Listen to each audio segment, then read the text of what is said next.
Hello guys, do you know what changes the opinion of Russians about the war in Ukraine the best? The Ukrainian drones and the way they target various military facilities inside Russia.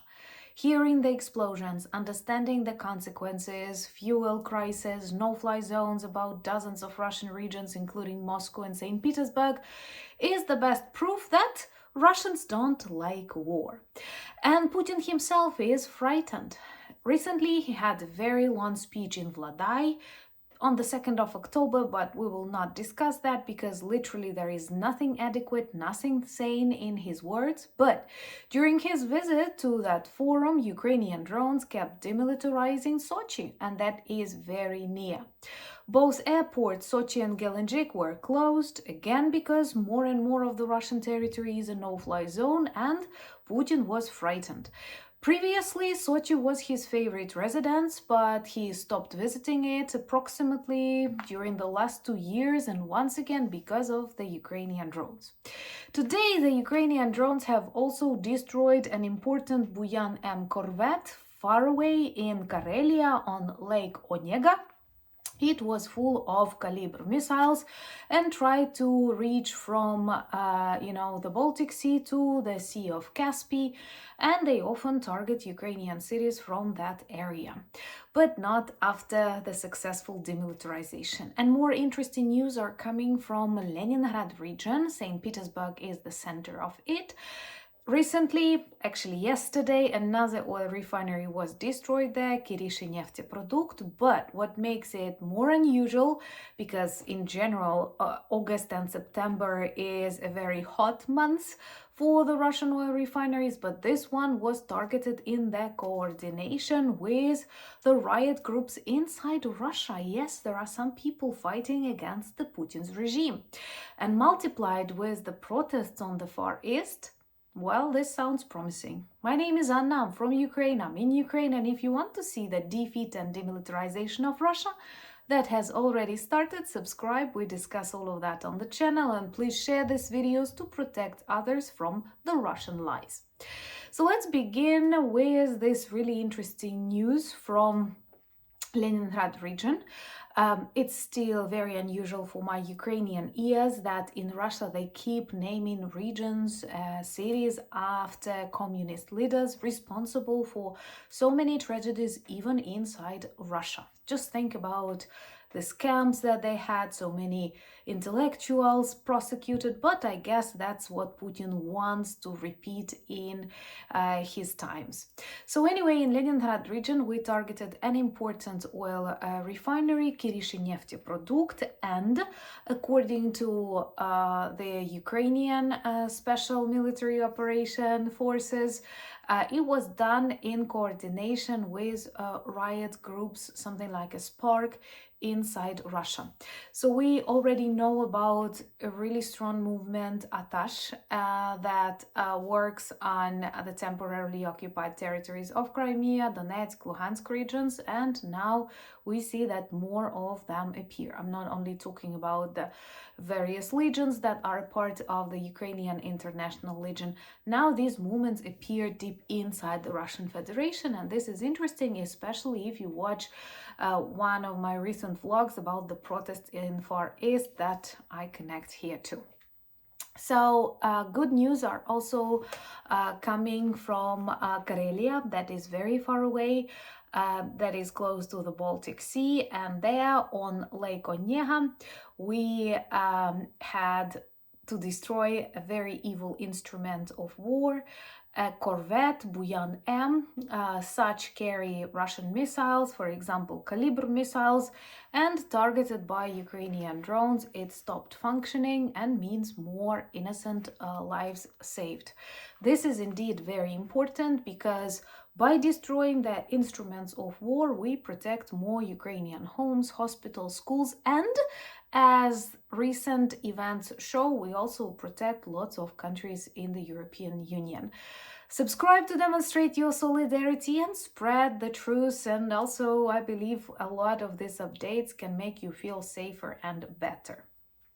And it's interesting that Right now, more and more Russians understand that they don't like war, not because they care about Ukraine, not because they believe it's very wrong, to invade a country, to violate international law, but because they stopped liking war on the Russian territory. It returned back home where it belongs. Now dozens of their regions are a war zone. Explosions are heard not only on the front lines in Rostov, Belgorod, Kursk, but also deep inside the Russian rear in Perm, in Orenburg, and even in Moscow and St. Petersburg, cities central for the Putin's regime. And Putin himself is afraid of the Ukrainian drones because there were already a number of times when he was in close proximity to the places successfully demilitarized by these inexpensive angry birds.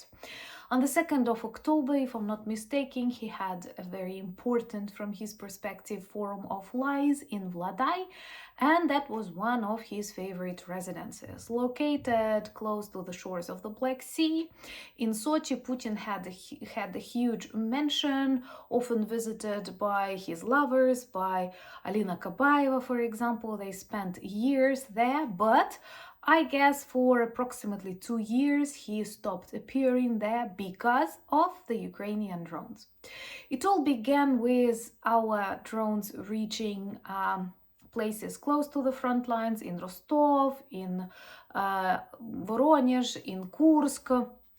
But with each month, the need to defeat Russia grows, the desire to end this war, and we all know we need to demilitarize Russia for that, also grows, same as the capabilities of Ukrainian drones and missiles. That's why we can already develop long-range strikes like the ones conveyed these days to Perm, to Orenburg, almost 2,000 kilometers away, and Sochi is a place located not that far away and often visited by Ukrainian drones because it's a port, it has a lot of oil refineries, military arsenals, and one of Putin's favorite residences.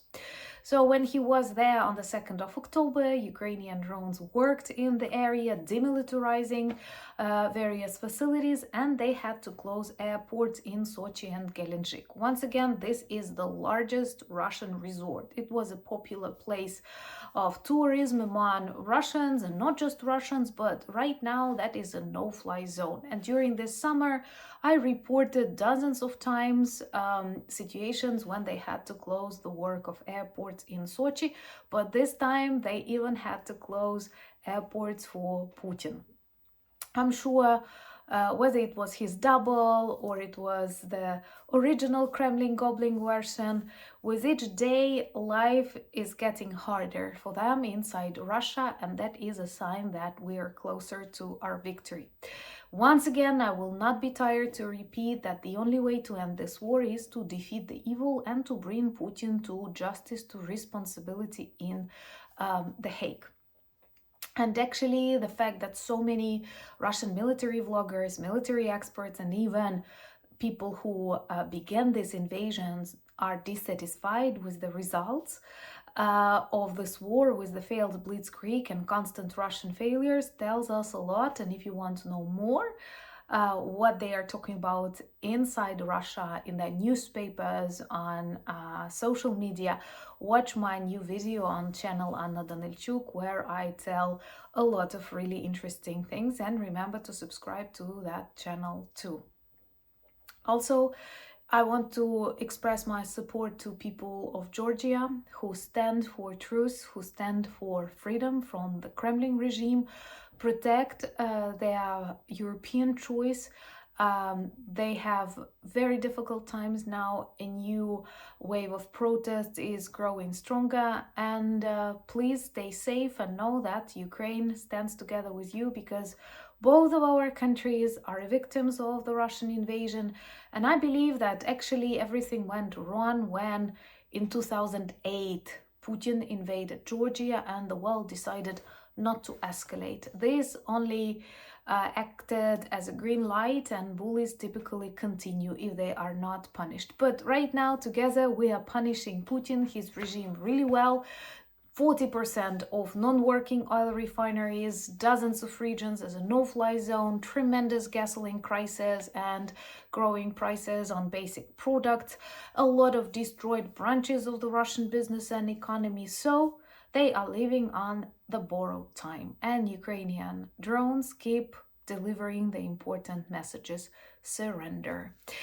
Remember to spread the truth, that's important. Many good people who support Ukraine still unfortunately live in Moscow-centered informational space. That's why channels like mine are important to explain what is really happening. And please forget about this Cold War narratives. Russia is a paper tiger. Follow me on other social media, X, Instagram, Blue Sky, Threads, and we have an amazing community on Discord. All the links in the description of this video, same as the link to our merch shop, which turns you into Ukrainian ambassadors in stylish t-shirts, sweatshirts, and hoodies, but reminding the world about our fight and the need to defeat Russia. Thank you for buying me coffees, becoming my patrons and sponsors of the channel. But most importantly, thank you for standing with Ukraine. Slava Ukraini!